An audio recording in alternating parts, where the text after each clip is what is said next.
नाज़रीन, फलस्तीनी रेजिस्टेंस की जानिब से कंसेक्टिव एम्बुशेस लगाए जा रहे हैं। एक और घात लगाया गया है जिसमें 6 इजरायली फौजियों के मरने की इतला सामने आ रही हैं।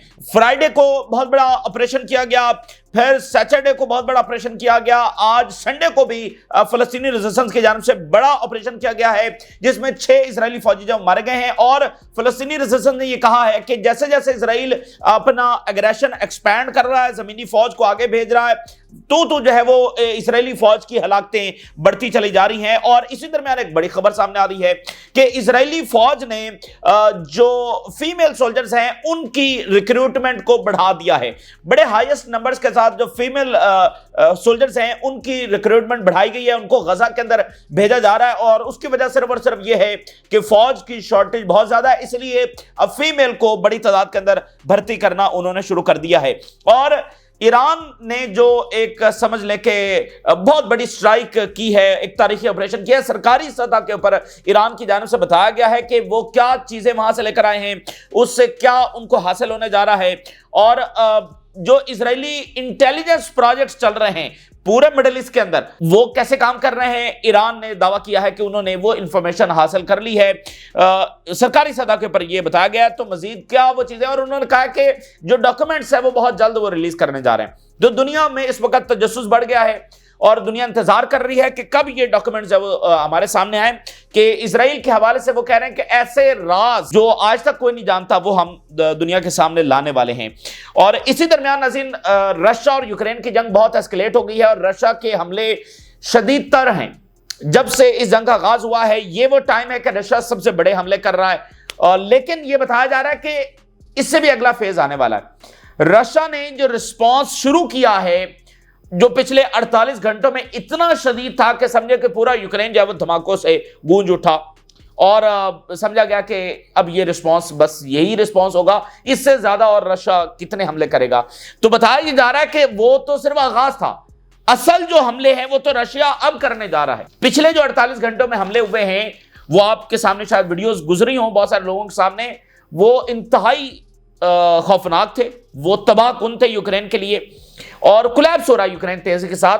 लेकिन रशिया इससे भी नेक्स्ट लेवल की जो एयर कैपेबिलिटीज है उनका मुजाहरा करने जा रहा है। इसी दरमियान मैक्रोन ग्रीनलैंड का दौरा करने जा रहे हैं। जब से ट्रंप ने अनाउंस किया है कि वो ग्रीनलैंड को लेगा, पहला ये दौरा है जो किसी यूरोपियन बड़े लीडर का होने जा रहा है। इनफैक्ट ये इस सतह का पहला दौरा है ओवरऑल जो ग्रीनलैंड का होने जा रहा है, जिसमें डेनमार्क की प्राइम मिनिस्टर उनके साथ होंगी। और ये बहुत बड़ा धचका है अमेरिका के लिए और ये उस बात का सबूत है जो हम पिछले कई महीनों से बात कर रहे हैं, जब से अमेरिका और यूरोप का फड्डा पड़ा है कि यूरोप इंडिपेंडेंटली जो है वो अब सामने आएगा। और उसके सबूत आप देखिए, जापान के साथ यूरोपीय यूनियन जो है वो सिक्योरिटी अलायंस बना रही है। कनाडा के साथ 150 बिलियन यूरोस की डिफेंस डील की गई है। अब वो ग्रीनलैंड जा रहे हैं। तो और साथ बर्तानिया जो है वो आर्कटिक के अंदर, जिसके बारे में हमेशा हमने बात की है कि असल अगली लड़ाई आर्कटिक के अंदर छेड़ने जा रही है, क्योंकि जंगें जो है वो रिसोर्सेज के ऊपर छेड़ी जाती हैं। तो असल जो रिसोर्सेज छुपे हुए हैं वो आर्कटिक के अंदर है। आर्कटिक वो एरिया है जहां पर बर्फ जमी है पिछले कई 100 सालों से, हजारों सालों से। आप यूं कह लीजिए कि आज तक ह्यूमन हिस्ट्री में इस इलाके को एक्सप्लोर नहीं किया गया, जहां पर रेयर अर्थ मिनरल्स हैं, जहां पर ऑयल है, जहां पर गैस है और बहुत सारे नेचुरल रिसोर्सेज वहां पर हैं। तो आर्कटिक के अंदर बर्तानिया ने अपनी तरफ से फौजें डिप्लॉय करना शुरू कर दी हैं। उसको भी अमेरिका ही संभाल रहा था, जैसे बाकी रीजन्स में अमेरिका था, यूरोप पीछे खड़ा था, लेकिन अब यूरोप हर जगह पर अपनी प्रेजेंस जो है वो शो कर रहा है। और अलबत्ता यूरोप ने अभी तक जो अपनी जंगें छेड़ने वाली पॉलिसी है वो नहीं बदली है, लेकिन अमेरिका से वो इंडिपेंडेंटली जो है वो आगे बढ़ रहा है। और ये इस सदी का सबसे बड़ा एक और फिनोमेना होने जा रहा है, चाइना का राइज और दूसरी तरफ यूरोप और अमेरिका का अलग हो जाना। दो बड़े फिनोमेनास हैं। ईरान से नाज़रीन आगाज करते हैं और ईरान ने सरकारी सतह पर अब चीजें वो सामने लेकर आए हैं कि क्या हासिल किया है, क्या वो करने जा रहे हैं। ईरान ने कहा है कि उनके हाथ खजाना लग गया है। ये बाकायदा उन्होंने अल्फाज इस्तेमाल किए हैं कि हमारे हाथ जो है वो खजाना लग गया है। और एक अजीब सी बात उन्होंने की, उन्होंने कहा कि हमारे हाथ जो मालूमात लगी हैं इससे हमारी जो ऑफेंसिव कैपेबिलिटीज हैं वो बढ़ने जा रही हैं। अब ये बहुत ही ऑफेंसिव कैपेबिलिटीज मुराद होती है जो आप अटैक में पहल करते हैं, यानी एक होता है डिफेंसिव, एक होता है ऑफेंसिव। तो ऑफेंसिव के लिए आप एयरफोर्स बढ़ाते हैं, अपने मिसाइल प्रोग्राम को बढ़ाते हैं, ये सारे ऑफेंसिव वेपन्स होते हैं। तो वो कह रहे हैं कि ये जो डॉक्यूमेंट्स हम लेकर आए इससे हमारी ऑफेंसिव कैपेबिलिटीज के अंदर इजाफा हुआ है। तो रीजनल जो उनके प्रोजेक्ट्स चल रहे हैं, एक पूरा खजाना है जो वो ऐसी चीजें जो आज तक इजराइल के बारे में कोई नहीं जान सका।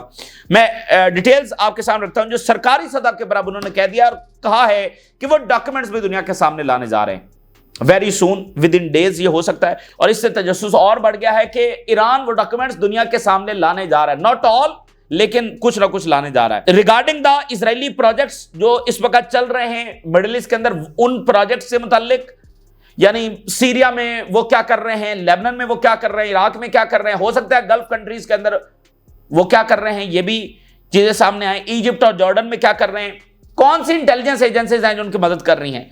तो जो इजरायली प्रोजेक्ट्स हैं वो इंफॉर्मेशन उनके हाथ आ गई। And nuclear facilities enhance our offensive capabilities, और उनकी न्यूक्लियर फैसिलिटीज से मुताल्लिक।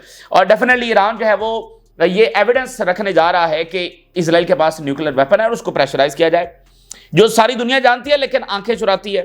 The ministry of intelligence has obtained a treasure, एक खजाना हमारे हाथ लग गया है, strategic, operational and tactical information.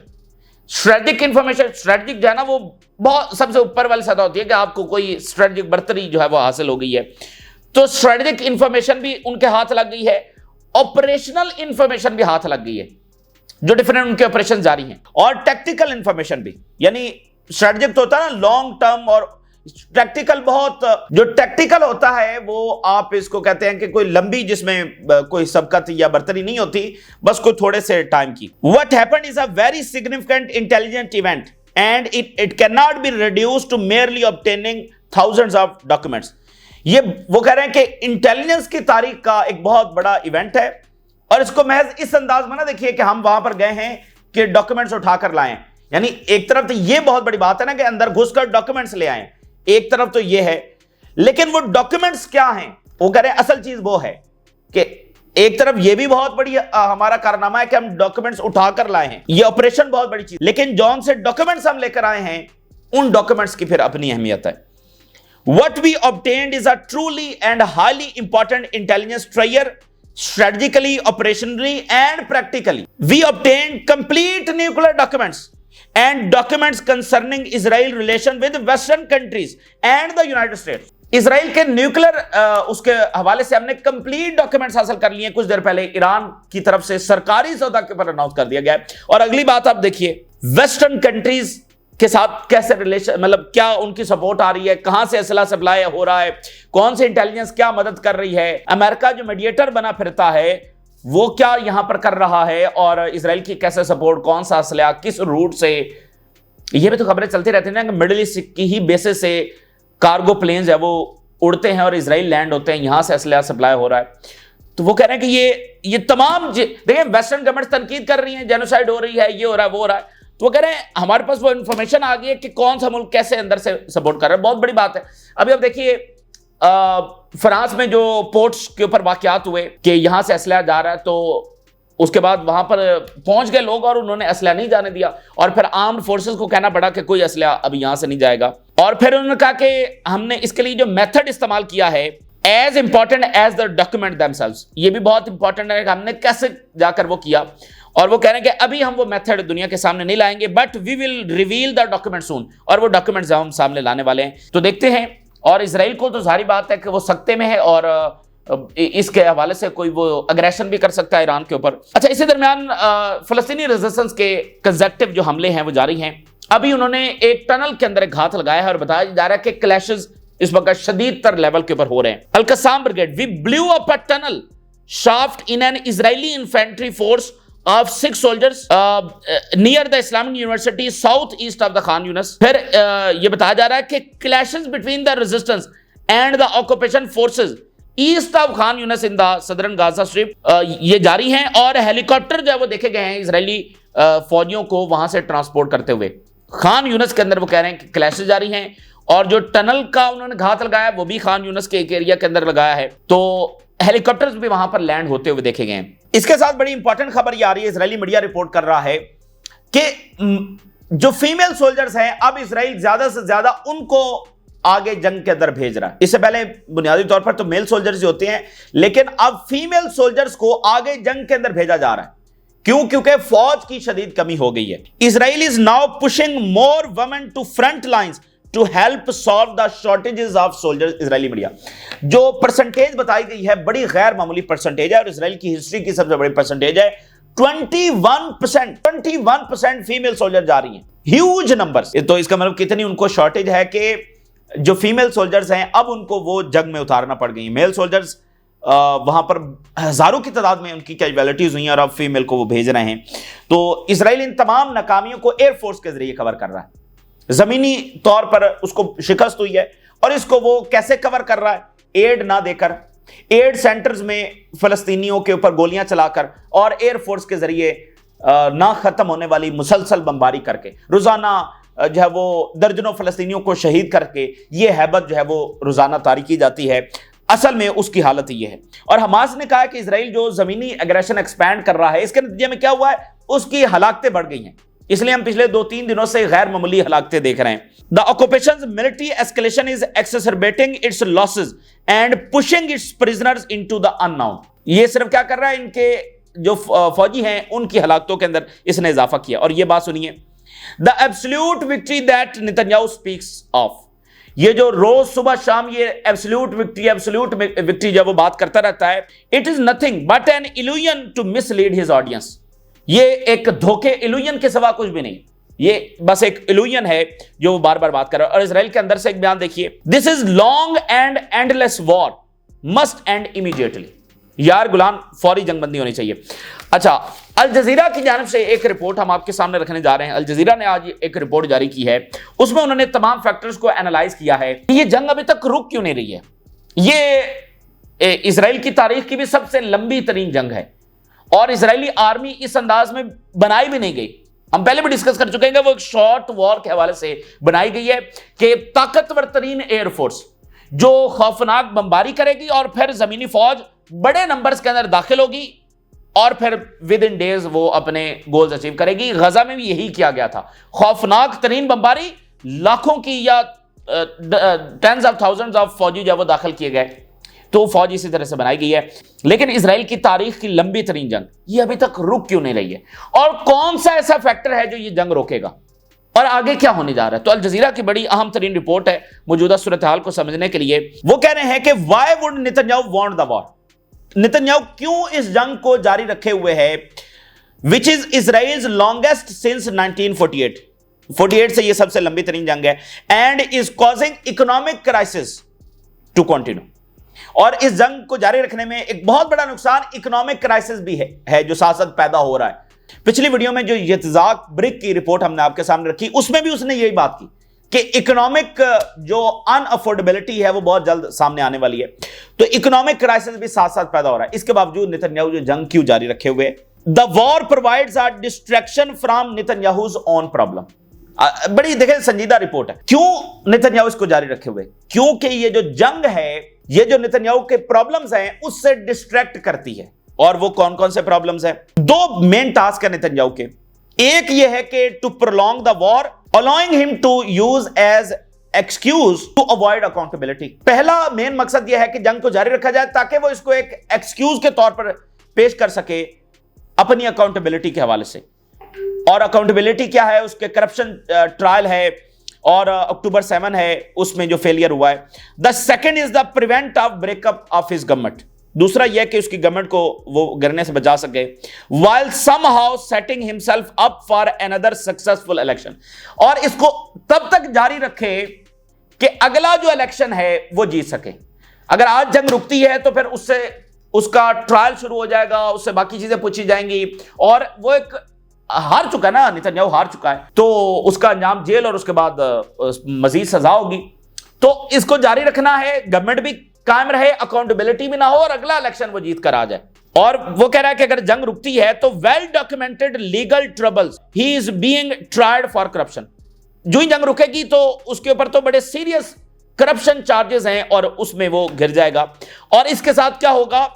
Israeli society will hold Netanyahu accountable for security shortcomings that led to October 7। और साथ ही इजरायली सोसाइटी जो है वो नेतन्याहू को अकाउंटेबल ठहराएगी कि अक्टूबर 7 जो हुआ इसकी वजह से हुआ।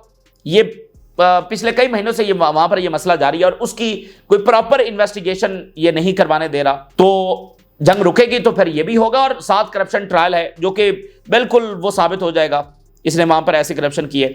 ही is afraid once it's done eyes will rightfully turn to him. जो ही जंग रुकेगी तो सारी तवज्जो इसकी तरफ आ जाएगी, सारा फोकस इसकी तरफ हो जाएगा। Over corruption and the failure of October 7, इसकी करप्शन के ऊपर और फेलियर ऑफ अक्टूबर 7 के ऊपर। और ये दो मेन इसके अंदर एक डीपर गोल भी है। अब वो इलेक्शन तक जाना है और इलेक्शन जीतना भी है, तो कैसे जीतना है, तो डीपर गोल क्या है, और फिर ज़ायनिज्म का जो एजेंडा है वो भी तो पूरा करना है। तो वो है कि एथनिक क्लींजिंग करना फिलिस्तीनियों की, द डीपर गोल, ये इस सब के अंदर छुपा हुआ है। यूनाइटेड नेशन ने गजा को hungriest place on the earth declare कर दिया, और यहां पर जो तमाम फिलिस्तीनी हैं 2 मिलियन प्लस जो पैलेस्टीनियंस तमाम के तमाम eight the risk of hunger है। ये कितनी बड़ी बात है कि 10,000 20,000 1 लाख 2 लाख नहीं, तमाम के तमाम फिलिस्तीनी at the risk of hunger आ चुके हैं, और हंग्रीएस्ट प्लेस जो है वो इसको करार दे दिया गया है। If he is the one who ethnically क्लींस Gaza, he becomes the hero. जो एक्सट्रीमिस्ट सेटलर्स हैं, अगर ये यहां पर फिलिस्तीनियों को डिस्प्लेस कर देता है, एथनिकली क्लींस कर देता है, तो फिर ये अपने सेटलर्स के सामने जब वो हीरो बन जाएगा, और इसको लगता है कि इस तरह से इलेक्शन जीत जाएगा। Netanyahu has no intention of ending the war. Netanyahu का कोई इरादा नहीं है जंग बंदी का, और बड़ी इंपॉर्टेंट बात कि it does not matter what Hamas offers, यानी नेगोशिएशन टेबल के ऊपर हमास ये भी कह चुकी है कि वो हथियार इस तरह से डालने के लिए तैयार हैं कि सिक्योरिटी गारंटीज दी जाए और एक नई गवर्नमेंट कायम कर दी जाए। हमें मसला नहीं है, हम तो एक फलस्तीनियों के राइट्स के लिए लड़ रहे हैं और फलस्तीनी रियासत के लिए लड़ रहे हैं। तो हमास ये बार बार यही कहते हैं कि हमास को हराएंगे, हमास को हराएंगे। भाई हमास तो हथियार डालने के लिए तैयार है, ठीक है ना। तो इट डज नॉट मैटर कि व्हाट हमास ऑफर्स, उसका मकसद ही है कि इलेक्शन तक जब जंग जारी रखना। इसलिए बार बार इजराइल से ये बात हो रही है कि ये पॉलिटिकल वॉर है, ये पॉलिटिकल वॉर है, क्योंकि ये तो अगर एथनिकली क्लींस कर दिया जाता है और फिलिस्तीन डिस्प्लेस कर दिया जाता है, तो ये कौन, उसके बाद क्या होगा, उसके बाद कौन सा यहां पर अमन होने वाला है, उसके बाद तो पता नहीं, इससे भी बड़ी जंग छिड़ जाएगी। तो ये एक एंडलेस वॉर होगी जब तक इजराइल कोलैप्स नहीं हो जाता। जी, तो ये कोई रास्ता तो नहीं है ना, यानी ये प्योरली एक पॉलिटिकल वॉर है, इलेक्शन तक इसको ड्रैग करना और फिर अपने एक्सट्रीमिस्ट सेटलर्स के सामने हीरो बन जाना कि इस तरह से इलेक्शन, ये एक इल्यूजन के सिवा कुछ भी नहीं है। This war is going to continue until Netanyahu is forced to stop it. ये तब तक जारी रहेगी जब तक नेतन्याहू का कोई पट्टा नहीं डालता और इसका कान पकड़कर और इसको रोकता नहीं है। And that can only come from Trump, और ये सिर्फ और सिर्फ ट्रंप कर सकता है, इसके अलावा दुनिया में कोई नहीं कर सकता। बाकी दुनिया क्या कर सकती है कि वो अमेरिका को प्रेशराइज कर सकती है।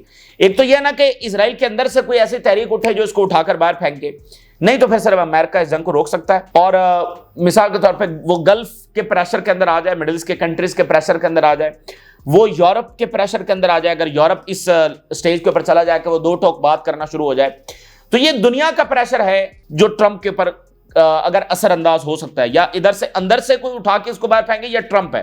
और इजरायली मीडिया जो Ynet top of the media वो लिख रहा है, इंटरनेशनल प्रेशर में push the United State to force Israel to stop the war in Gaza strip. International pressure जिस तरह से बढ़ता चला जा रहा है और दुनिया देख रही है कि इसमें कोई हल भी तो नहीं है, इसमें कोई सोल्यूशन भी तो नहीं है, मतलब फलस्तीनियों को डिस्प्लेसमेंट कोई सोल्यूशन है, तो शायद आने वाले महीनों में ट्रंप को जो है वो प्रेशराइज किया जा सके। ये इजरायली मीडिया रिपोर्ट कर रहा है। इसी दरमियान राब्ते भी हो रहे हैं। फ्रेंच फॉरेन मिनिस्टर की मार्को रूबियो के साथ बात हुई है और फिर फ्रांस के सदर ने उसके बाद अमीर कतर को कॉल किया, तो ये आपस में कुछ ना कुछ यहां पर बातचीत भी जारी है।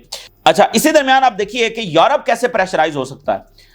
जो नए पोप हैं उन्होंने आज एक बड़ा इंटरेस्टिंग बयान जारी किया है और इससे हम अंदाजा लगा सकते हैं कि यूरोप के साथ एक सुनामी टकराने जा रहा है। जरा बयान देखिएगा, इसकी बहुत अहमियत है। पूरा यूरोप ये रीशेप कर सकता है ये वाला मसला। Pope Leo criticize rise of nationalism, urges open borders and unity. देखिए, पूरे कुर्रा अर्ज पर एक ही खिता है जहां पर ओपन बॉर्डर्स हैं, यानी यूरोप।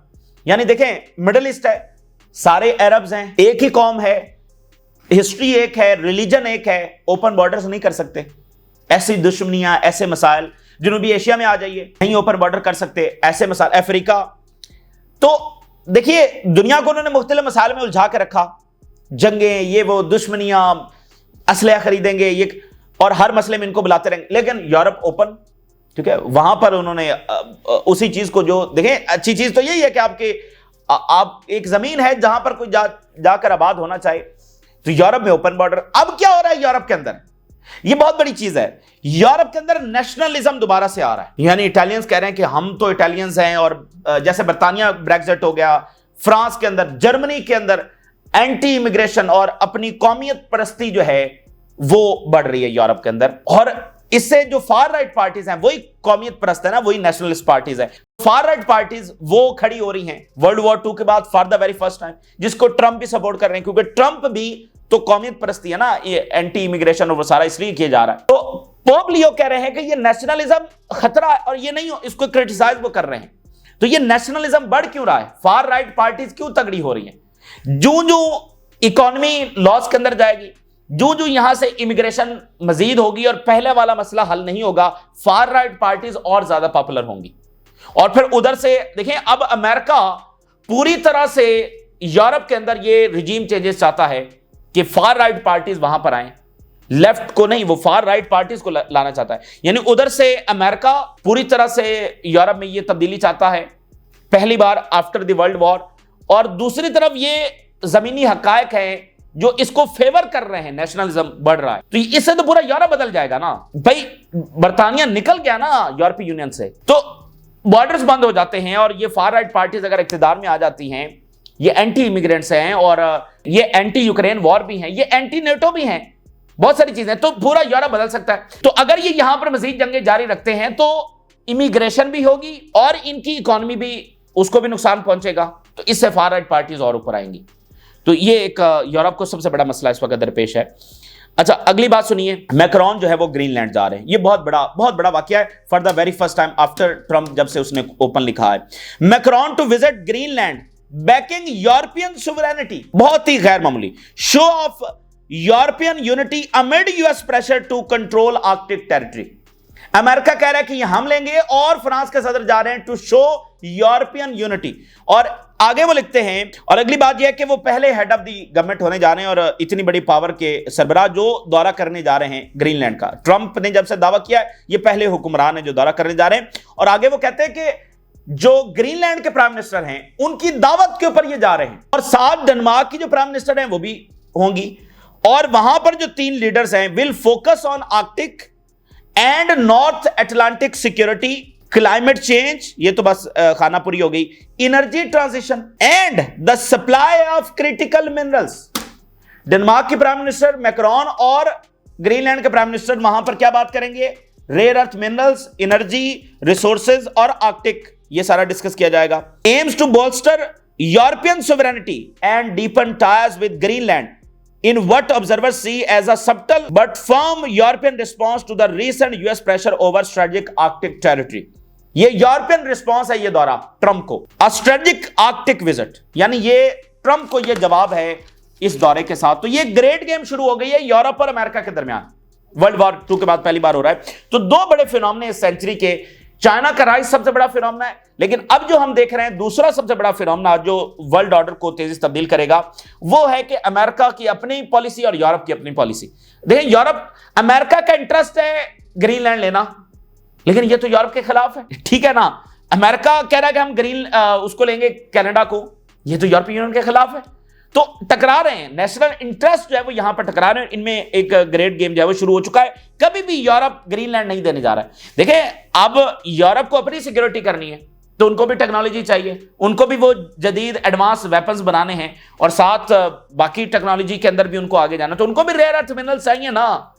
और फिर एक और बड़ा वाकया हुआ है कि चाइना ने यूरोपीय यूनियन के लिए रेयर अर्थ मिनरल्स खोल दिए हैं, बर्तानिया के लिए नहीं, यूरोपीय यूनियन के लिए। और ये भी सारा यूरोपीय यूनियन है ना, यूरोपीय यूनियन की कनाडा से डील हुई है, यूरोपीय यूनियन की डील हुई है जापान से, होने जा रही है, और यूरोपीय यूनियन के लिए चाइना ने भी थोड़े से रेयर अर्थ मिनरल्स है वो यहां पर खोल दिया। तो एक ग्रेट गेम है जो यहां पर जारी है। और यहां भी जो ट्रंप की एरोगेंस है उसने बेड़ा गर्क किया। जैसे यूक्रेन में उसकी एरोगेंस जंग नहीं रुकवा सकी ना, तो यहां भी उसकी एरोगेंस है। अब देखिए, फ्रांस की कंपनी को लाइसेंस मिल गया, ये लाइसेंस अमेरिका को भी मिल सकता था। जैसे अमेरिका मुख्तलिफ जाता है, मुख्तलिफ मुल्कों में माइनिंग करता है, तो यहां भी ग्रीनलैंड में भी उसको लाइसेंस मिल सकता था। लेकिन जैसे वो एरोगेंस के साथ आया ना, उसने कहा कि हम तो ग्रीनलैंड ले लेंगे, चाहे हमें मिलिट्री फोर्स भी इस्तेमाल करना पड़ी, और ह्यूमिलिएटिंग अंदाज के अंदर कि ये तो बस हम अभी ऐसे बस हम लेने जा रहे हैं। इस चीज ने यूरोपियंस को थ्रेटन कर दिया। वो कहना रेयर अर्थ मिनरल्स का क्या था, वो तो अमेरिका वहां से जाकर ले सकता था। कंपनी जैसे माइनिंग का लाइसेंस लेती हैं। डेनमार्क के प्राइम मिनिस्टर को बुलाया जाता, कुछ इन्वेस्टमेंट्स की अनाउंसमेंट की जाती है, अच्छा सा डिनर व्हाइट हाउस में दिया जाता। ये कोई मुश्किल काम नहीं था। लेकिन यहां भी ट्रंप की एरोगेंस जो है वो उसने एक और फेल्ड पॉलिसी, ग्रीनलैंड भी अमेरिका के हाथ से गया जो कभी उसके हाथ में था ही नहीं, ठीक है ना। तो एक और फेल्ड पॉलिसी यहां पर हुई है। अच्छा, इसके साथ नाज़रीन, जो रशिया है, जंग बहुत एस्केलेट करने जा रही है। मैं 3 हेडलाइंस आपके सामने रखने जा रहा हूं। A full Russian response is expected within days and will likely include various type of air capabilities। पिछले 48 घंटों के अंदर अगर आपने वीडियोस देखी हैं तो ये सबसे बड़े हमले थे, लार्जेस्ट एयर स्ट्राइक्स थी जो रशिया ने की हैं। लेकिन अब वो कह रहे हैं कि a full response is expected, इससे भी कोई बहुत बड़ा रिस्पॉन्स रशिया करने जा रहा है। Another devastating attack from Moscow on Ukraine that will be massive, brutal and relentless। और ट्रंप ने कहा कि ये तो ज़ेलेंस्की का कसूर है और रशिया ने जो करना करे। Intensifying by striking Ukrainian targets such as government buildings. अब आप देखिए ना कि उस दिन हमने इस बात के ऊपर बड़ा जोर दिया था कि पुतिन ने जो यूक्रेनी गवर्नमेंट है उसको टेररिस्ट ऑर्गेनाइजेशन डिक्लेयर कर दिया। तो अब उनका रिस्पॉन्स भी बदलेगा। तो अब वो गवर्नमेंट बिल्डिंग्स को भी हिट करने जा रहे हैं, जो आज से पहले उन्होंने हिट नहीं किया, क्योंकि वो कह रहे हैं ये गवर्नमेंट है ही नहीं, ये टेररिस्ट ऑर्गेनाइजेशन है, क्योंकि ट्रेन के ऊपर हमले हुए आगे पीछे। तो ये बहुत एस्केलेट होने जा रही है। और अब नेटो और अब देखें ना कि अगर यूक्रेन उनके हाथ से तेजी से निकल रहा है तो फिर नेटो को भी कुछ ना कुछ करना पड़ेगा। तो क्या करेंगे? फौजें भेजेंगे। तो देखें, ये एक ऐसी जंग है जिसमें कांस्टेंट न्यूक्लियर जंग का खतरा बरकरार है, कॉन्स्टेंटली। ये 2022 के अंदर भी बहुत एस्केलेशन हो गई थी जिसमें चाइना ने इंटरवीन किया और न्यूक्लियर जंग रोकी। ये 2022 की एस्केलेशन ऑन रिकॉर्ड है। तो हमें कैसे कॉन्फ्लिक्ट से गुजर रहे हैं पिछले 2-3 साल से, खासकर पिछले महीनों से, कि एक कांस्टेंट न्यूक्लियर का खतरा बरकरार है। जो ही यहां से आगे एस्केलेशन होगी तो रशिया और नेटो की जो बरह रास्त जंग है उसका खतरा है। और रशिया भी ये बार बार बात कर चुका है, नेटो भी कर चुका है, जर्मनी से भी बात हो रही है, बर्तानिया से भी हो रही है, यूरोप से भी हो रही है। ये ताजा तरीन सूरत हाल जो आपके साथ शेयर किया, आपने राज रुगा करें। इजाज़त दीजिए, अल्लाह हाफिज।